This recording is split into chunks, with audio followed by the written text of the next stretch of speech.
बिस्मिल्लाहिर्रहमानिर्रहीम। अस्सलाम वालेकुम गाइस। आज की इस वीडियो में पाकिस्तान का सबसे ज़्यादा सेल होने वाला और क्वालिटी वाइज भी नंबर 1 जो इन्वर्टर है छोटे साइज़ का, उसका हम डाटा शीट और स्पेसिफिकेशंस का रिव्यू लेंगे। ये है जी Inverex solar energy MPPT based solar inverter, model name Aerox 1.2 kilowatt, rated power 1200 VA यानी कि 1200 वाट। अब वी ए क्या चीज़ है? ये पावर फैक्टर से मल्टीप्लाई करने के पहले जो है इसका वोल्ट ज़रब एम्पेयर का इसका कॉम्बिनेशन है। इसको जब पावर फैक्टर से मल्टीप्लाई करेंगे, क्योंकि पावर फैक्टर इसका 1 है, जो कि एक अच्छे इन्वर्टर की निशानी है। अच्छे इन्वर्टर का हमेशा पावर फैक्टर 1 होता है। इसका 1.0 है, इससे मल्टीप्लाई किया तो हमारे पास पूरी पावर हमारे पास 1200 वाट की हमें मिल गई। और इसका कलर ग्रीन एंड ग्रे।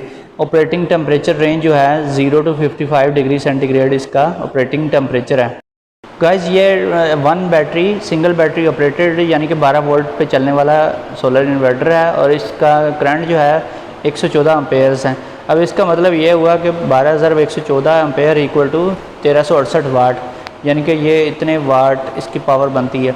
और इसके बाद एसी आउटपुट जो है 230 वोल्ट एसी और 5.2 एम्पेयर, यानी कि ये हमारे पास 1196 वाट टोटल पावर हमें प्रोवाइड करेगा।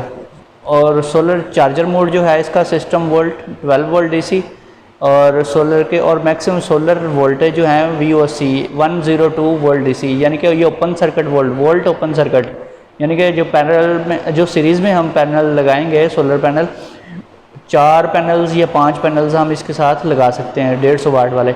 अगर 180 वाट वाले हैं तो 4 पैनल्स। बेहतर यही है कि 150 वाट हों या 180 वाट, 4 पैनल ही लगाएं इसके साथ।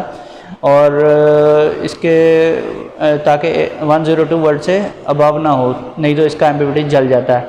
4 पैनल से ज़्यादा हरगिज़ ना लगाएं। एमपीपीटी वोल्टेज रेंज जो है 15 to 80 वोल्ट डीसी, यानी कि मिनिमम 15 वोल्ट पे ये वर्किंग करना स्टार्ट करता है और 80 वोल्ट डीसी इसकी मैक्सिमम रेंज है। और 50 एम्पेयर जो है इसका सोलर चार्जिंग करंट है।